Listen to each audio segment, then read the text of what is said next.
Hello friends, good morning. আজকে তো সারাদিন ধরে বৃষ্টি হচ্ছে, কালকেও হয়েছে। বৃষ্টি তো যাওয়ার নামই করছে না। শীতকালেও বৃষ্টি, গরমকালেও বৃষ্টি, বর্ষাকালেও বৃষ্টি। বর্ষা সারা মাস ধরে লেগে আছে। তো বাড়ির অবস্থা দেখো, সকাল সকাল সব রান্না বান্না সবার কমপ্লিট হয়ে গেছে। এই দেখো ঠান্ডা পেয়েছে, রনি বাবা ঘুমাচ্ছে।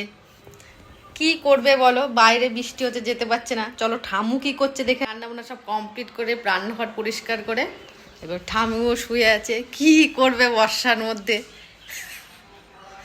ঠামু ঠাই করে দাও, রান্না বান্না কমপ্লিট করে সবাই বিছানায়। দেখতে পাচ্ছ তো, দেখো রনি বাবা চলে এসছে। ও একা একা থাকতে পারে না। এ বাবা, তোমার দেখো সাঙ্গ পাঙ্গা ঘরের মধ্যে ঢুকে বসে আছে। এই তোদের কি অবস্থা দেখেছো, ওরা ঘরের মধ্যে ঢুকে বসে আছে। তাড়াতাড়ি বাইরে যা, বাইরে যা, বাইরে যা, যা যা যা যা।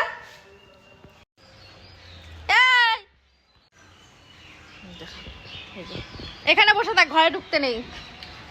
এই যে একজনা, এই যে একজনা। বৃষ্টি হচ্ছে, হাওয়া হচ্ছে, গাছের পাতা পড়ে একেবারে ভরে গেছে। দেখেছো, যারা টাউনে থাকো তারা এই পরিবেশটা উপভোগ করতে পারবে না। সব গাছের পাতা ঝরে ঝরে নতুন পাতা সব হয়েছে, দেখো সবুজে সবুজ হয়ে গেছে গাছগুলো। আমাদের গৌরাঙ্গ ভিজে গেছে, এই যে নিতাই গৌরাঙ্গ দুজনাই ভিজে গেছে বৃষ্টিতে। রনিবাবু একা একা থাকতেই পারে না, সব সময় পিছে পিছে ঘুরে বেড়াবে। এখনো ঝিরঝির করে পড়ছে বৃষ্টি। সকালে তো ফুল তোলা হয় না, বৃষ্টি তখন জোরেই পড়ছিল, এখন ফুল তোলা হবে। এই যে আমাদের মন্দির,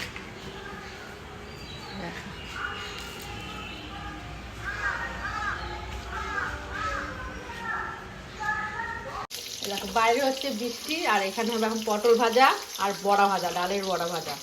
তার গরম গরম ভাতে বৃষ্টি, বাইরে বৃষ্টি পড়ছে, ঘরের মধ্যে ভাজা পড়া বেশ জমে যাবে কিন্তু একেবারে।